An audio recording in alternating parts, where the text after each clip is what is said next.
Now, let's turn to what the heads of Britain and France's central banks have been saying. They're warning that climate change poses an existential threat to the global financial system. Here's an open letter published in The Guardian. It says, unless major companies invest large amounts of their capital to bring down emissions, they will cease to exist. And those two central banks, along with lots of others, are part of a network for greening the financial system. That's their title, not mine. In its first report, this organisation says since the 80s, the number of extreme weather events has more than tripled. They also refer to a report by the insurance group Munich Re, which says, and you can again find this report online if you'd like to, that natural disasters in 2017 caused overall economic losses of $340 billion, the second highest figure ever. Insurers had to pay out a record $138 billion in losses.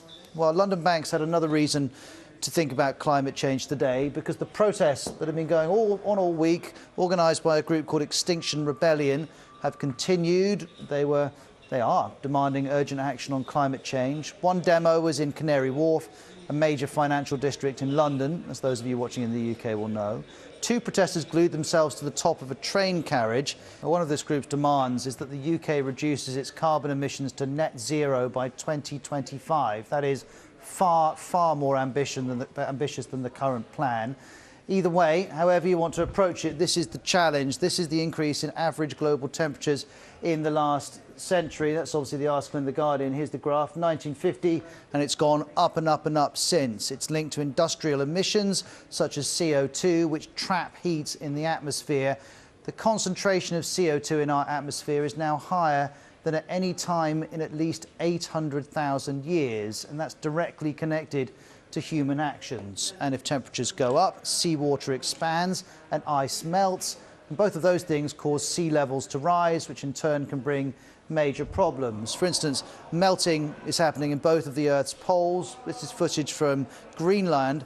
If the ice shelf there were to melt entirely, it would raise sea levels by 6 meters. And both the Arctic and the Antarctic ice caps are shrinking.